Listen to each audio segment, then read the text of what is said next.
والعاقبة للمتقين والصلاة والسلام على سيد المرسلين سيدنا ونبينا ومولانا محمد وعلى آله وأصحابه أجمعين أما بعد.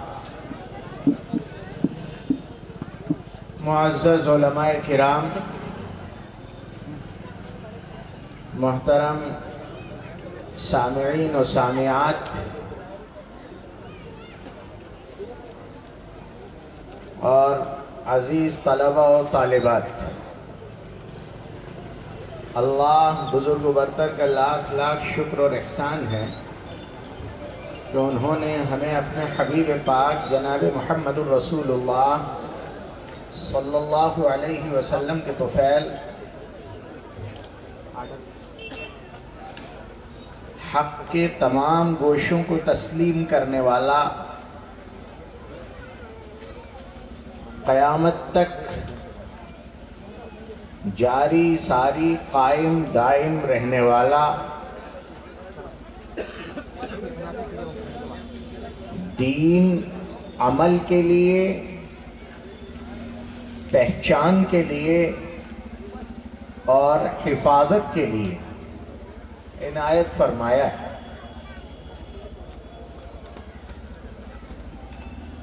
یہ اس کائنات کی وہ امر نعمت ہے جو کبھی ختم نہیں ہوگی، اور اس نہ ختم ہونے والی نعمت کو اللہ عز و جل نے عقلی اعتبار سے بھی، فکری اعتبار سے بھی، اور حضور اکرم صلی اللہ علیہ وسلم سے آج تک نقل ہوتے جس انداز میں چلی آ رہی ہے، اس انداز سے بھی دنیا میں سب سے اعلیٰ اور افضل بنایا ہے. صرف اسلام دنیا میں ایک ایسا مذہب ہے جس کو کائنات کے سارے عقل مند، سارے فلسفر، سارے پڑھے لکھے لوگ اپنی عقل اور اپنی فکر اور اپنی تحقیق کے معیار پر اگر جانچنے کی کوشش کریں گے تو کبھی اس کے انکار کی تاب نہ لا سکیں گے. حق ماننا لازم ہے، اور آج تک جتنے بھی مفکرین نے اس پر اپنی جولانیاں خرچ کی ہیں، انہیں آخر میں اسلام کی حقانیت کو، اس کی سچائی کو، اس کی عقلیت کو اور اس کی سربلندی کو تسلیم کرنا پڑا ہے. ہم وہ دین رکھتے ہیں. 1500 سال میں اس چراغ کو گل کرنے کی ہر ممکن طریقے اور حربے آزما لیے گئے، لیکن یہ دین کا چراغ ہے جو کسی بھی قیمت پر گل ہونے کے لیے تیار نہیں ہے. وہ شمع کیا بجھے جسے روشن خدا کرے. یریدون لیطفئوا نور اللہ بافواہہم واللہ متم نورہ ولو کرہ الکافرون. چاہے دنیا میں کتنی بھی پھونکیں ماری جائیں اور محنت کی جائے، اللہ اپنے نور کو باقی رکھیں گے، تام کر کے رہیں گے، ساری دنیا میں پھیلا کر رہیں گے، ہر قوم کے اور ہر علاقے کے لوگوں کے دلوں تک پہنچا کر رہیں گے. یہ اللہ کا وعدہ ہے. یہ دین ہمیں دیا گیا ہے اور ہم سے کہا گیا ہے کہ اس کو سب سے بڑی نعمت سمجھ کر سینے سے لگاؤ. تیسری بات اس دین کے سلسلے میں یہ ہے کہ یہ سب سے الگ تھلگ اور ممتاز پہچان رکھتا ہے. پوری دنیا میں یہ کسی اور کے ساتھ شرکت کے لیے تیار نہیں. دو چیزیں الگ الگ ہیں. مسلم قوم دنیا میں سب کے ساتھ شریک ہو سکتی ہے، لیکن اسلام مذہب دنیا میں کسی دوسرے مذہب سے گڑبڑ نہیں ہو سکتا. دوسری طرف حال یہ ہے کہ قومیں کسی اور کے ساتھ شریک ہونے کو تیار نہیں ہیں، مذہب گڑبڑ ہونے کو تیار ہیں. اسلام کی خوبی یہ ہے کہ اسلام کسی اور سے گڑبڑ اس لیے نہیں ہوتا کہ وہ اعلان کر چکا ہے کہ سارے مذاہب مر چکے، ہم اکیلے زندہ ہیں، اور زندہ کبھی مردوں کے ساتھ گڑبڑ نہیں ہوا کرتے۔ زندہ مذہب، آخری مذہب، قیامت تک چلنے والا مذہب، عقلی مذہب، اگر کوئی ہے جو انسانیت کا ساتھ نبھائے گا اور اس کی مشکلات کو دور کرے گا تو وہ صرف اسلام ہے۔ تو اسلام مردوں کے ساتھ گڑبڑ نہیں ہوتا کہ آدھا اس کا لے لو، اس کا لے لو، اس کا۔ مردوں کے پارٹ کچھ مدت کے بعد زندوں کو نہیں لگائے جا سکتے۔ یہ تو آج بھی لوگ کہہ رہے ہیں مردہ ہونے کے بعد وہ پارٹ جب تک نہیں مرا جب تک تو لگ جائے گا، لیکن پارٹ اپنے مر جانے کے بعد پھر دوسرے کے لیے قابل استعمال نہیں رہتا۔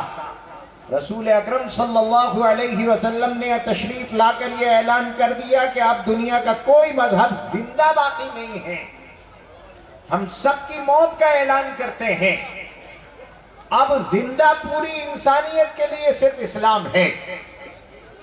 جب اسلام اکیلا زندہ ہے، باقی سب مردہ ہو چکے، تو کسی کا پیر، کسی کی آنکھ، کسی کی ناک ہم اپنے لیے استعمال کر لیں، یہ ممکن نہیں ہے۔ اس لیے اسلام کسی کے ساتھ گڑبڑ نہیں ہوتا۔ ہاں، امت مسلمہ سے یہ کہا گیا ہے کہ آپ محبت کے ساتھ، ہمدردی کے ساتھ، مدارات کے ساتھ، سب کے ساتھ مل جل کر رہیں گے۔ پڑوسی کے کام آؤ، غم میں ایک دوسرے کا ساتھ نبھاؤ، خوشیوں میں ساتھ کھڑے ہو جاؤ، ایک دوسرے کی مدد کرو، وقت پڑے تو انسانیت کی بنیاد پر اپنا خون بھی دے دو، بیماروں کی تیمارداری کرو، پریشان حالوں کے لیے ہاتھ بڑھاؤ۔ زکوٰۃ کے علاوہ کسی صدقے میں کوئی مذہب دیکھنے کی ضرورت نہیں ہے، ہر مذہب کے آدمی کی مدد کرو، وہ اللہ کا پیدا کردہ اور آدم زادہ ہے۔ یہ اعلان دیا گیا ہے ہمیں کہ تم سب کے ساتھ زندہ رہو، لیکن اپنی پہچان کے ساتھ زندہ رہو۔ اپنے آپ کو سارے انسانوں کے درمیان رکھنا، لیکن مذہبی بنیاد پر سب سے الگ تھلگ نظر آنا، اس لیے کہ تمہیں جو دین دیا گیا ہے وہ اللہ کا لایا ہوا ہے، اور وہ صرف تمہاری جاگیر نہیں ہے، وہ پوری انسانیت کا سرمایہ ہے، وہ سب کے لیے ہے، اس سے سب کو فیضیاب ہونا چاہیے، چاہے پورا دین لے لیں اور چاہے تو ٹکڑے ٹکڑے لے لیں، جس کو جیسی ضرورت ہو وہ دین کا حصہ استعمال کر لے۔ ہم اپنا دین کے دروازے سب کے لیے کھلے رکھتے ہیں، لیکن اپنی پہچان کے ساتھ، اپنے نبی کی تعلیمات کے ساتھ، اور اپنے رب کی ہدایات اور احکام کے ساتھ، اپنے ربانی کلام اور قرآن کے ساتھ، اپنے نبی کے اعلیٰ ترین اخلاق کے ساتھ اس دنیا میں زندہ رہو۔ تمہاری اپنی پہچان ہوگی، تم سب سے الگ تھلگ نظر آؤ گے۔ یہی الگ تھلگ نظر آنا اور یہی دنیا میں سکون اور عافیت کی زندگی گزارنا، یہی تمہاری وہ پہچان ہے جو دوسروں کو دین اسلام کی نعمتوں سے فائدہ اٹھانے کے لیے آمادہ کرے گا۔ تمہاری پہچان صرف مغلئی اور چائنیز کی دکانیں نہیں ہیں، صرف گوشت کھانا اور خوراکی کے ہوٹل کھولنا یہ تمہاری پہچان نہیں ہے۔ تمہاری پہچان نبوی اخلاق اور ربانی احکام ہیں، جن سے دل کو سکون میسر آتا ہے، جس سے کراہتی انسانیت کو امن ملتا ہے، عافیت ملتی ہے، برابری ملتی ہے، ہر انسان کو انسانی بنیادوں پر عزت ملتی ہے اور دنیا میں حفاظت کا احساس ملتا ہے۔ یہ نعمت ہے۔ اللہ عز و جل سے ہر چھوٹا بڑا بندہ ہر وقت رابط ہو سکتا ہے، یہ ہمت اور جرأت ملتی ہے۔ اللہ سے لو لگانے کی توفیق اور ہدایت ملتی ہے تمہارے اعمال کو دیکھ کر۔